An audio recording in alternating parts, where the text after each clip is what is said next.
Hello, നിങ്ങളൊരു business തുടങ്ങാൻ ആഗ്രഹിക്കുന്നുണ്ടെങ്കിൽ നിങ്ങൾക്ക് ഏറ്റവും എളുപ്പത്തിൽ ബിസിനസ് സ്റ്റാർട്ട് ചെയ്യാൻ സാധിക്കുന്നത് നിങ്ങളുടെ നിലവിലുള്ള നോളജ് അല്ലെങ്കിൽ നിങ്ങളുടെ ആ പ്രൊഫഷൻ അതിനെ തന്നെ ഒരു ബിസിനസ്സാക്കി മാറ്റുക എന്നുള്ളതാണ്.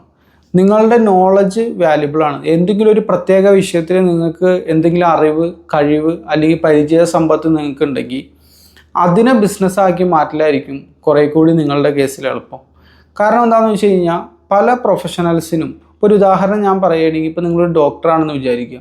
സ്പെസിഫിക് ആയിട്ടുള്ള ചില നോളജുകൾ ഡോക്ടേഴ്സിനുണ്ട്. പ്രത്യേക ഒരു വിഷയത്തിൽ സ്പെഷ്യലൈസ് ചെയ്തിട്ടുള്ളവരാണ്.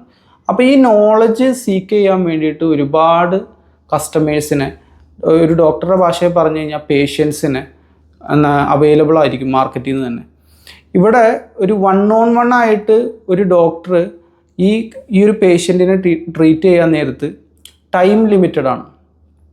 ഒരു നിശ്ചിത സമയം മാത്രമാണ് നമുക്കൊരു ദിവസം ഉള്ളൂ. വേക്കിംഗ് അവേഴ്സ് കുറവാണ്. 24 അവർ നമ്മൾ പറയുമെങ്കിലും 24 അവേഴ്സ് മുഴുവനും നമുക്ക് കിട്ടണില്ല. അപ്പോൾ വേക്കിംഗ് അവേഴ്സിൽ വളരെ ചുരുങ്ങിയ എണ്ണം കസ്റ്റമേഴ്സിനെ മാത്രമാണ് നമുക്ക് ഹാൻഡിൽ ചെയ്യാനായിട്ട് സാധിക്കുകയുള്ളൂ. ഇങ്ങനത്തെ ഒരു സെനേറിയോയിൽ നിങ്ങളൊരു പ്രൊഫഷണലാണെന്ന് വിചാരിക്കുക, അല്ലെങ്കിൽ എന്തെങ്കിലും ഒരു വിഷയത്തിൽ നിങ്ങൾക്ക് നോളജ് ഉണ്ടെന്ന് വിചാരിക്കുക.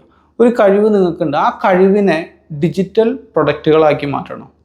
ഉദാഹരണം വീഡിയോ കോഴ്സുകൾ പോലുള്ളത്.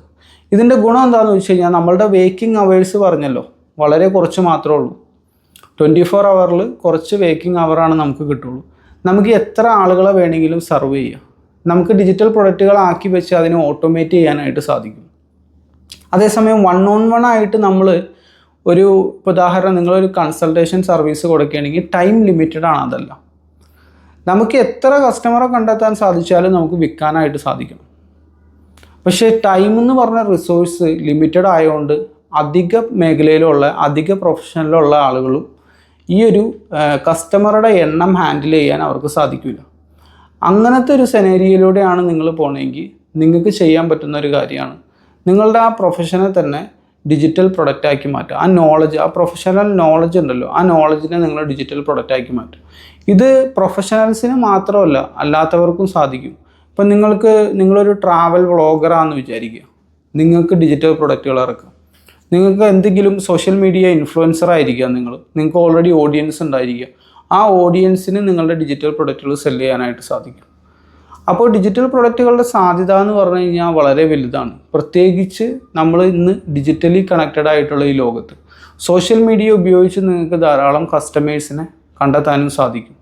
ഡിജിറ്റൽ പ്രൊഡക്റ്റുകളുടെ മെയിൻ അഡ്വാൻറ്റേജ് എന്ന് പറഞ്ഞു കഴിഞ്ഞാൽ ഫിസിക്കൽ പ്രൊഡക്റ്റുകളെ കമ്പയർ ചെയ്യാൻ നേരത്ത് സ്റ്റോക്കോ കാര്യങ്ങളോ ഒന്നും നമുക്കില്ല.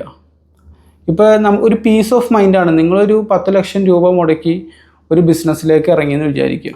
ഒരു ഷോപ്പ് നിങ്ങൾ സ്റ്റാർട്ട് ചെയ്തു. ടോട്ടൽ ഒരു 10 lakh നിങ്ങൾക്ക് ഇൻവെസ്റ്റ്മെൻറ്റ് വന്നെന്ന് വിചാരിക്കുക. ഇത് അപ്ഫ്രണ്ടിൽ ഇൻവെസ്റ്റ് ചെയ്താൽ മാത്രമാണ് നമുക്ക് ആ ബിസിനസ് വിജയിക്കോ ഇല്ല എന്നുള്ളത് അറിയുള്ളൂ. നിങ്ങൾ അപ്ഫ്രണ്ട് ഒരുപാട് പണം മുടക്കണം, എന്നാൽ മാത്രമാണ് ആ ബിസിനസ് വിജയിക്കുകയോ ഇല്ലയെന്ന് അറിയുള്ളൂ. ഡിജിറ്റൽ പ്രൊഡക്റ്റുകളുടെ കേസിൽ നമുക്ക് എക്സ്പെൻസീവ് അല്ലാത്ത എക്സ്പെരിമെൻറ്റേഷൻസ് നടത്താനായിട്ട് സാധിക്കും. അതായത് നമ്മൾ അപ്ഫ്രണ്ട് ഒരുപാട് തുക മുടക്കാതെ തന്നെ നമുക്ക് പരീക്ഷണങ്ങൾ നടത്താൻ സാധിക്കും. അപ്പോൾ നിങ്ങളൊരു പ്രൊഫഷണലാണ് അല്ലെങ്കിൽ നിങ്ങളൊരു ഇൻഫ്ലുവൻസർ ആണെങ്കിൽ നിങ്ങൾക്ക് ഏറ്റവും എളുപ്പത്തിൽ ബിസിനസ് സ്റ്റാർട്ട് ചെയ്യാൻ സാധിക്കുന്നത് നിങ്ങളുടെ ഓൺ നോളജിനെ തന്നെ ഡിജിറ്റൽ പ്രൊഡക്റ്റുകളാക്കി മാറ്റുക എന്നുള്ളതാണ്. അപ്പോൾ ഇത് വളരെ ഇമ്പോർട്ടൻ്റ് ആയിട്ടുള്ളൊരു കാര്യമാണ്. നിങ്ങൾ എന്തെങ്കിലും ഒരു ബിസിനസ്സിലേക്ക്, പ്രത്യേകിച്ച് പലരും ഫിസിക്കൽ പ്രൊഡക്റ്റുകളെല്ലാം സെല് ചെയ്യാൻ കണ്ടിട്ടുണ്ട്. ഫിസിക്കൽ പ്രൊഡക്റ്റുകളുടെ ഒരു പ്രശ്നം എന്താണെന്ന് വെച്ച് കഴിഞ്ഞാൽ മിക്ക ഫിസിക്കൽ പ്രൊഡക്റ്റുകളും ഒരുപാട് കളക്ഷൻ വേണ്ടതായിട്ട് വരും. ഇപ്പോൾ നിങ്ങൾ ടീഷർട്ടിൻ്റെ ബിസിനസ് തുടങ്ങി ധാരാളം കളക്ഷൻസ് ആവശ്യമായിട്ട് വരും. ഗാർമെൻറ്റുമായി ബന്ധപ്പെട്ട ഏത് മേഖല, ഇപ്പോൾ ലേഡീസ് ബാഗുകളുടെ ബിസിനസ് കളക്ഷൻ ആവശ്യമായിട്ട് വരും. ടോയ്സ് കളക്ഷൻ ആവശ്യമായിട്ട് വരും. അങ്ങനെ ഏറെക്കുറെ നിങ്ങൾ എന്ത് ഫിസിക്കൽ പ്രൊഡക്റ്റ് എടുത്തു നോക്കിയോ ധാരാളം കളക്ഷൻസ് ആവശ്യമായിട്ട് വരുന്നതായിട്ട് കാണും. കളക്ഷൻ എന്ന് പറഞ്ഞാൽ എന്താ? സ്റ്റോക്കാണ്. സ്റ്റോക്ക് എന്ന് പറഞ്ഞാൽ എന്താ? ക്യാഷാണ്. അപ്പോൾ അത്രയും ക്യാഷ് നമ്മളുടെ അവിടെ ഡെഡായിട്ട് കിടക്കും. ഡിജിറ്റൽ പ്രൊഡക്റ്റുകൾ നമുക്ക് സെല് ചെയ്യാനായിട്ട് സാധിക്കും.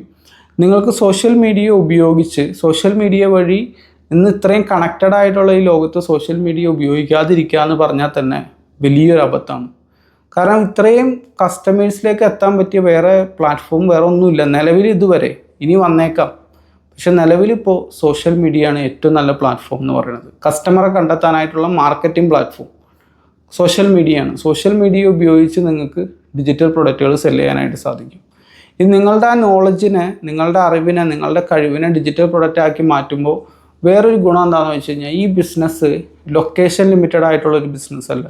ഇപ്പം നിങ്ങൾ വിദേശത്താണെങ്കിൽ അവിടെ ഇരുന്ന് ചെയ്യാം, നാട്ടിലാണെങ്കിൽ ഇവിടെ ഇരുന്ന് ചെയ്യാം. ഇനി വിദേശത്തു നിന്ന് നാട്ടിലേക്ക് വരണം എന്ന് നിങ്ങൾക്ക് തോന്നുകയാണെങ്കിൽ ആ ബിസിനസ്സിനെ അങ്ങനെ തന്നെ നാട്ടിലേക്ക് പറിച്ചിടാം. ഇനി വിദേശത്തേക്ക് പോകണമെന്നാണെങ്കിൽ നമുക്ക് ഇവിടുന്ന് തന്നെ ആ ബിസിനസ്സിനെ പറിച്ച് വിദേശത്തേക്ക് നടാം. ഈസി ആയിട്ട് നമുക്ക് ചെയ്യാനായിട്ട് സാധിക്കും. മറ്റ് ഫിസിക്കൽ പ്രൊഡക്റ്റുകളുടെയൊക്കെ ബിസിനസ് ആകുമ്പോഴുള്ള പ്രശ്നം എന്ന് പറഞ്ഞു കഴിഞ്ഞാൽ അങ്ങനെ നമുക്ക് പെട്ടെന്ന് അങ്ങനെ ആ സിസ്റ്റം അവിടെ പോയി ഇംപ്ലിമെൻറ്റ് ചെയ്യാനായിട്ട് സാധിക്കും, പക്ഷെ അതിനനുസരിച്ചുള്ള കോസ്റ്റും ഉണ്ട്. ഈസി ആയിട്ട് നമുക്ക് പറിച്ച് നടാനായിട്ട് സാധിക്കില്ല. ഇതൊക്കെയാണ് ഡിജിറ്റൽ പ്രൊഡക്റ്റുകളുടെ മേഖലയിലേക്ക് ഇറങ്ങുന്നതുകൊണ്ടുള്ള ഗുണങ്ങൾ.